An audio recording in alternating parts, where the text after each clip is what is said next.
Hello, everybody. This is Cheryl Abram and Person Centered Cyber. So I am super excited about this. I've been wanting to do this for a very long time. So I finally finished my mural. And I want to give you all almost day by day steps that I took to transition from human resources to cybersecurity. Now it's human resources, but I also put up here any other profession or activity. Okay, so whatever you're transitioning from, these things also apply. And I put activity because you may not even be working. Like some of you may be, home taking care of children or parents, or just don't want to work, or, and you want to get into the workforce. So this applies all around. Okay. So you can see here, and I'm going to zoom in as I talk about it, but the entire transition took from October. Well, I'm starting at October, okay, because I was still working my full-time job in October until May. And May is when I began working, okay? So I want to start up here with collaborators, because this is what you will have to use to get to whatever the next step is. Okay, now this is everything. I'm not just talking about what's on your resume. I'm talking about the feelings you have, the emotions you have, any needs, people around you, the way you behave. All of those things and more contributed to me moving from an HR specialist in the federal government to a senior consultant, cybersecurity strategy and policy in a little over 6 months. Okay. So over here, you see some of the things that I use. Refusing to compromise on choosing my path forward. Confidence in my worth and abilities. Excitement of a new career. Fear of the unknown. Fear of the unknown. Fear of the unknown. Okay, that was a huge one. Of course, my mentors, the volunteer work I was doing, ownership of my time, like being able to use my time the way I wanted to, which was very important to me. My mom, my friends, uncertainty. I had no idea. So all of these things came together along with other things to help propel me to the next step. Okay. So I say over here with my collaborators, my professional growth was grossly misaligned with my inner growth. And that in me produced an enormous sense of dissatisfaction, and it was crazy because I had the best job. I loved everybody I worked with. I say every chance I get, I had the best supervisor in the world. You understand me? The best, okay? And my team, I loved all of them. Really good salary. My benefits were there. I have kids. I have bills, cars, all this. So I almost felt selfish wanting something more. I felt selfish for feeling dissatisfied when everything was so good for me, but it just got to the point to where I refused to compromise on choosing my path forward. Okay. I knew what I felt, and I know that I needed to change my career. Okay. Because what I was doing in the federal government, that had a lot to do with it too, being in the federal government. Now, if you work for federal government, that's a whole different animal. Okay. So I had to get out of there. I had to. Okay. Or I felt like I was just going to wither and die. So let's see how this journey started. Now, in October, I was volunteering. Now, I had been volunteering with this local nonprofit. It's called Future Kings for a while. And I started there in this capacity here. I started as doing social work, okay, because they had to do proposals and grants and stuff. And because I'm a social worker by profession, I've always volunteered somewhere. And this was the place that I had been volunteering for a while. So when they said, hey, Cheryl, we need a cybersecurity curriculum. Can you help with that? I was happy to do it because that's what I was doing in the federal government anyway. I was working with, evaluation and training and curriculum design and all that. So at the same time, a friend of mine was studying for the CISA, Okay, so I was asking him questions while we were slugging to DC, riding to DC. And I'm asking him the questions and I'm like, oh man, like, what is this? Like, I know this stuff. Okay, and that's really so it's the combination of the volunteer work, asking him those questions about CISA, and seeing that I know this stuff that got me really interested in cybersecurity. All right. Now, I already knew that I wanted to change careers. I was still working at the time, though. I kind of sort of knew I wanted to go into cybersecurity. I just didn't know where or how or what even the whole thing was about. But I did know that I loved everything that was on the CISA. I was like, if I have to do this kind of work, this is what I want to do. Because it's very analytical, and I love that kind of stuff. Okay. And of course, I was working on a curriculum, so I knew that cybersecurity training was an option as well. Why didn't I lock that down? Let me lock this down because it's gonna get on my nerves. Okay. So in October is also the time when I started my cybersecurity YouTube channel. Now, at that time, I did it because of the volunteer work. Okay, and I was doing curriculum design. So on my channel now, you'll see a video called My First Video on this channel, all right? And that's what it is. It was called Cyber Training with Ypifany first, but now, of course, my channel is called Person-Centered Cyber because I talk about much more than just training. Now, October is also when I talked to my mentor about my thoughts of resigning. I'd been in the government I think it was around 16, 17 years, okay? And I went in that job from college, but before college, I was in the military, So I'd never really done anything on my own like this, okay? So this was really big for me, and so I needed a mentor, and I'm asking other people for advice. What do you think? What do you think? And I kept getting, Cheryl, you're nuts. If you resign from this job, okay, after 16 years, you're crazy. Okay, that's a lot of what I got, except from my mentor. He didn't say do it. He didn't say not to do it. All right, but he allowed me the room to decide. And as you see in November, I turned in my resignation. And I did it without a plan. I'm not recommending that you resign without a plan. Okay, but I was at the point to where I couldn't breathe. Okay, I could not breathe. I could not go one more day working where I was working. I had to get out. All right, and it was very, very scary for me. I mean, I can't even tell you how scary it was. And the only thing I really had to hold on to was trusting myself. And like I said up here with my collaborators, right? I said that I had to work with confidence in my worth and my abilities. Okay? Like, I know I'm good.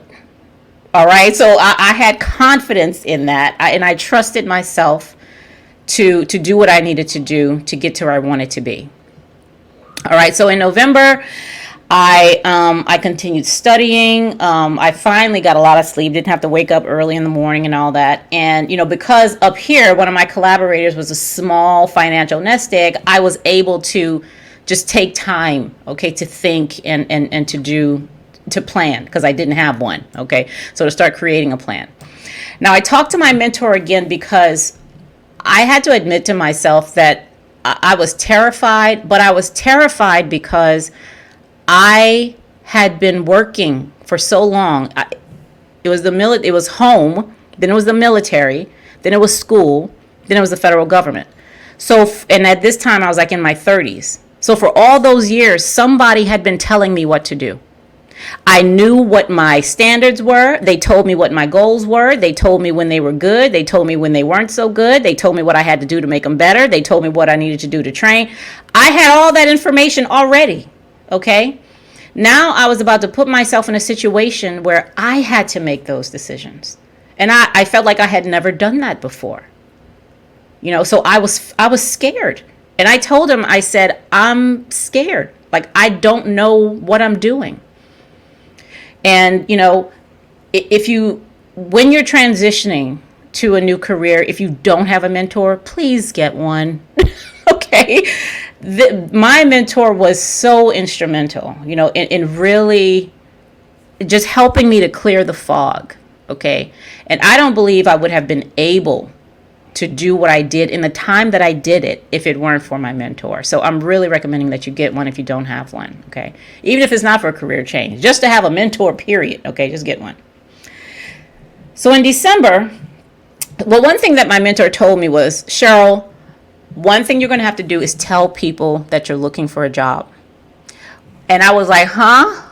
Like, you wouldn't think that someone would have to tell you to tell people that you're looking for a job. But I didn't want to do that because I felt like that's my business. I'll find a job on my own, and I don't need people, all up in my Kool-Aid. Okay. But he was right. Okay. And that's actually something I had to push through that because I felt like I was begging or something. It's crazy. So I did. I put it on LinkedIn, and that was hard to do. It was really hard to do, to tell people, hey, I need something and I need your help. That was not easy to do, but I did it. And I'm glad I did it because one of my friends, I told that I was resigning. So she said, oh, okay, well, come, why don't you, you come over, I'm making dinner tonight and, we can talk about it. You can tell me what you're looking for. Cause she worked at the place where I wanted to work. All right. That was it was like my dream job to work at this place. Okay. So I was like, okay, of course I didn't have anything to do, so I went over there and we were talking and I told her, and she said, this is so, it was just, I don't even know what you call it, kismet or something, right? So we're talking and a friend of hers calls her and says, hey, I'm on my way, I'll be there in a minute. So, and she said, oh, Cheryl, I just invited this other friend over, she works where I work too. And she does something with cybersecurity. Like, I'm not sure exactly what it is, but I told her to come over, so you guys can talk for a minute and just see, if there's any synergy or any advice she can give you. And I was like, okay, that's fine. I'd never met this person before, ever. Okay. And we spent about, 2 hours together. Okay. And she's, of course, like an angel or something. So she said, well, just give me your resume, and I'll hand it over to somebody and I'll see what I can do. I was like, okay, but I was very doubtful because all I had on there was mainly my volunteer work, writing a curriculum. I didn't have no certificate, nothing. I was like, okay, I'll give it to you. But, I gave her all these caveats. She was like, don't worry, just give it to me. All right. And I did. And of course, I really doubted that anything was going to come of that because I had nothing on there. That's the way I felt. I have nothing on this resume that any cybersecurity, organization is going to be interested in. And everybody I talked to who was in the profession told me the same thing. Like, don't get your hopes up, you ain't got no certs yet. And, but of course, I and they were very wrong. Okay, now I didn't know that in December, okay? But I made a video called You're Hired, the resume that got me my first cybersecurity job, with that little bitty old curriculum design cybersecurity related thing on there, okay?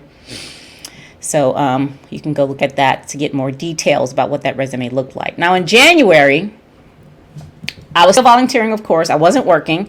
I didn't really have anything lined up, okay?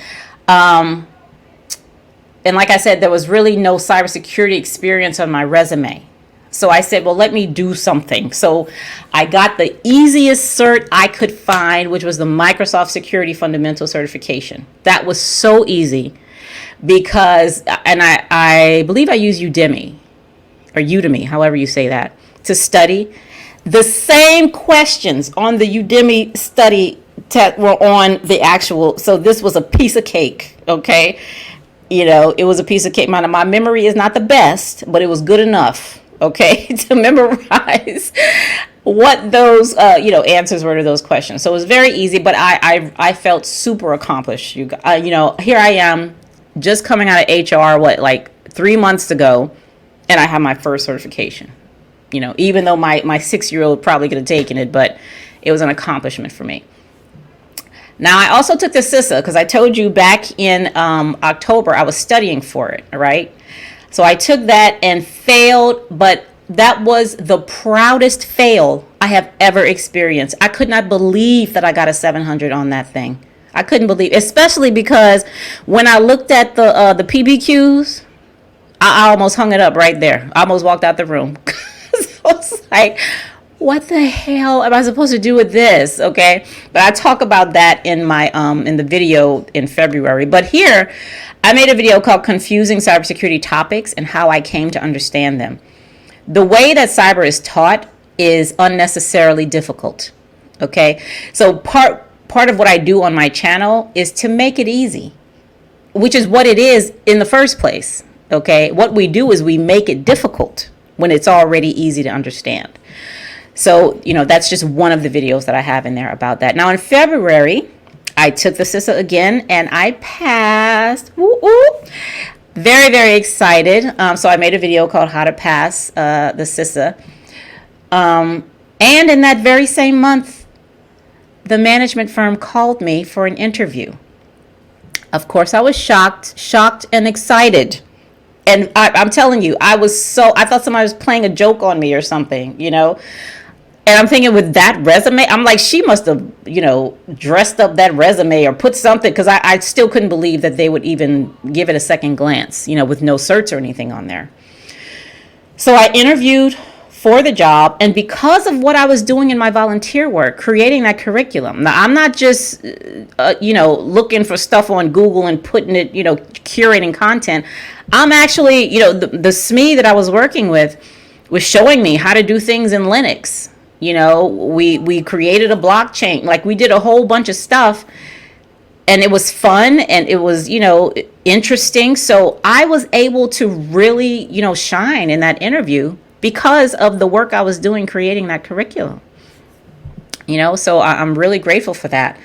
Now, after the interview, I answered everything okay. They told me what it was about and all that. And they said, well, even though I had my CISA at this time, the contract asked for Security Plus. Okay. So they asked me if I could get that. And I said, you bet your bottom I can. All right. And I did. And it's in this video. Okay. Pass the CISA in less than 30 days is what I titled this. Okay. Which is what I did. Now in March, so the interview went well. So I really thought I had it. Okay. But I didn't hear anything. So I didn't want to hang my hat on that. Okay. So I'd gotten 3 certifications in that time from October. So now it's March. I have 3 certs. So now I feel like, okay, now I can apply for something. Okay. Because there's proof on my resume that I at least can learn about this stuff. Now, whether I can do it or not, that's another thing. But I'm a learner. I can learn whatever it is I need to learn. Okay. So, and my network, was really, really useful here. And at this time, well, not at this time, but here are 3 videos that I made regarding this, what I went through here. So getting a security clearance in cybersecurity, made a video about that in case you want a clearance job, how you can go about getting that. 10 reasons why you will not get hired. Some things I learned, and then rejected. So way back in the day, I applied for a job at Hooters and I didn't get it. And I didn't get the job at Hooters for the same reason I wasn't getting these other jobs I applied for. And I made a video about it. Okay. It's this one right here. So you can, if interested, go look at that too. So in April, I remember the day distinctly. I was in the aisle where the ramen noodles are. And I got a call. And the lady said, "Hi, may I speak to Cheryl?" I was like, "This is she." She said, "Well, Cheryl, I have some good news for you. We want to offer you the position for a senior consultant for cybersecurity strategy and policy. Are you willing to accept it?" I said, "Well, what's the salary?" She said, "Well, you'll be starting at $95,000. And I didn't even listen. She could have said 5,000 probably, and I would have been like, yes, give me, I was so, especially because I felt like I was just in HR like 5 minutes ago. Okay. Now 95,000 that was like 35 or so less than I was getting it, so I really did take a pay cut to do this, but I figured for a noob like me, 95 is like, 295 or something. You know what I'm saying? So I took it. Like, I didn't ask no questions. I didn't do no negotiating, none of that, which is why I made this video here. Because what I found out later, so the one at the top is how to get into cybersecurity with zero experience. Okay, so which is what I felt I had. That's not true. I did not have zero experience, but that's what it felt like. Okay, it felt like I had, and I talk about that in there. Okay, but I also talk about, I discovered that the firm was getting paid much, much, much more for my position than they were paying me to do that work. And that's why I made this $225 per hour, what your skills are actually worth, and what you can say, when you're being offered a job. I could have gotten more than this. I know I could have. But like I said, I was just glad to get get my foot in the door. All right. I just took anything. All right. And I know not to do that, anymore. And I did this video so you all wouldn't do that either. Because you don't have to. You could absolutely, when your skills warranted, be paid for your labor and your knowledge. In May, that's when I began work. So what happened here was, it took a while. Now, I already had a public trust because I was in the federal government before, but this position required a secret. So it still took time, okay, to get my secret clearance, which is why, once I got the letter, I didn't just start on Monday. I still had to wait a while. And and I'm glad I did. I keep forgetting to lock these things down. So let me see over here. So since then, now this was May 2019. Was it 2019 or 2018? Something like that. Okay. I've been doing a lot, y'all. I've been doing a lot. If you follow me on LinkedIn, you see I've been doing a lot. All right. I'm a member of a whole bunch of cybersecurity groups and organizations like Blacks in Cyber. I've written and published on online magazines articles about cybersecurity. Of course, I have a Twitter. I have a blog. I've done online conferences. And, once Corona and Omicron and all these other folks, are gone, we'll be able to be in person again. So cybersecurity is such an amazing profession. It really is, because now, like I say here, I have so much space, which is what I was missing in the federal government, right? I'm not the type of person who can just, be somewhere doing the same thing and just not being able to use the ideas that I have. Okay. Cybersecurity allows me to do that. I've made, this isn't any, like, if you look at the videos on my channel, this one is about domestic violence, threat modeling, and IoTs. Okay. And how we can use threat modeling on IoTs to help victims of domestic violence, like while they're in, before it happens, while they're in the situation and after. Okay, cybersecurity and OSINT, using OSINT to find missing children and adults. There's an organization in Maryland called Black and Missing, okay, where you have people like parents and sisters and brothers, like literally out there walking around and just driving aimlessly, just looking. And we can use our skills to help them find their missing loved ones. I made a video called Vulnerability as a Security Control. Yes, I said it. Vulnerability as a security control. You see how much room I got? Huh? I got so much room, people think I'm crazy. Vulnerability, what? What are you talking about? Okay, so let me tell you really quickly before I sign off of here, some lessons that I learned, okay, and that I really want to share with you all. Now, as an HR specialist and social worker and mother and, a former Long John Silver's waitress, all of that, I was not in any way starting from scratch.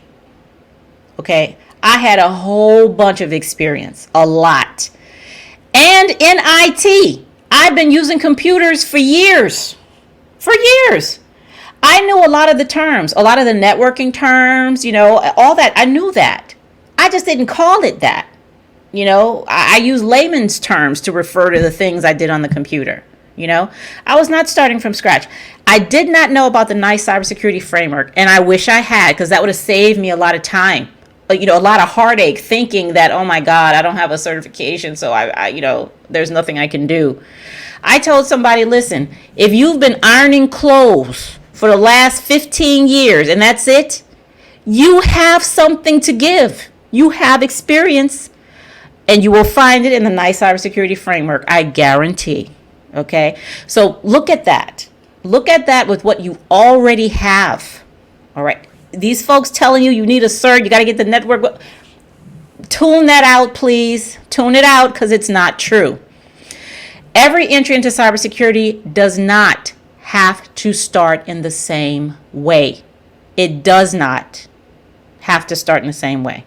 Okay? You can start with a cert, absolutely. But you don't have to. I didn't. They did not see, there was not one certification on my resume when those people looked at it at the management firm and said, you know what, let's call her in for an interview.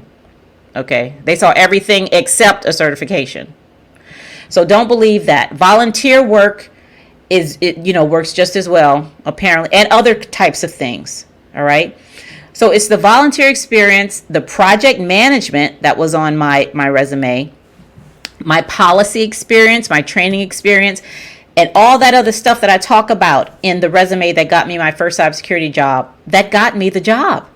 Now, the Security Plus and all the other, the Microsoft and all that only enhanced what I already had. Okay? I did not have to start from scratch, and neither do you. Now, let me tell you, my network, the people that I genuinely know, have worked with, have maintained a relationship with, that's my network. Priceless. In every aspect, they were priceless before I even got out of the federal government. Okay? Priceless before I got out. All right? They were priceless right after I got out, and I was still unsure. I didn't know what to do, and and actually helping me find a job. So it's not just, which is why I don't like networking events. I really, really don't. I don't, okay, because I feel like they're fake, and I, as well as other people, are just there to see what they can get out of you. I cannot stand that. I hate it. I really don't like it. But I love my network. I love my network. So when anytime you have an opportunity to create a genuine connection with somebody, genuine, not just, friend them or connect with them because you see that they may have something you want. All right? Don't do that. Make it genuine, because when you do, it's priceless. Okay? I'm not stuck I was never stuck. I felt like I was stuck, but I was never stuck. I'm not stuck now. Because of what happened with me in this transition, I know I can do anything I want to do. I really can, as long as there's enough room. I can do anything I want to do. I'm not stuck. Now, of course, social media helped. It helps a lot, because I'm a self-directed learner. All right. I prefer to, make up my own analogies, make up my own scenarios. I prefer, and you'll see that on my channel. Okay. You'll be, I'm telling you, you will. I prefer to do that. So all of the free content that's out there about learning cybersecurity, I barely, if it weren't for having to pay for the exams, I would have paid nothing to learn anything. Okay. Just because that's the way I prefer it. All right. Now, I'm not saying that's, better or worse than anything else, but that's my preference. And because of the way this profession is, it just allowed me to take advantage of my preference. Being strong enough to ask for help was something that I had to learn. I had to practice asking for help. Okay? I had to practice that. And I'm glad I did. Because that's where it was. That's really where it was, being able to ask my network for help before, during, and after, and I appreciate them. I appreciate you. If you're listening, I appreciate every single one of you, because you really helped make this happen. All right, y'all. That is the story of my transition from human resources to cybersecurity, which is, documented in all of these videos. If you want access to this mural, just let me know, and I can give you the link if you want to look at it a little more closely for, whatever reasons that you may want to do that. I am on LinkedIn and Twitter. I just changed my Patreon, so there really isn't anything there unless you want some like personal type mentoring, things. But that's like really, that's beyond mentoring. So, you got to really be ready for that. Okay.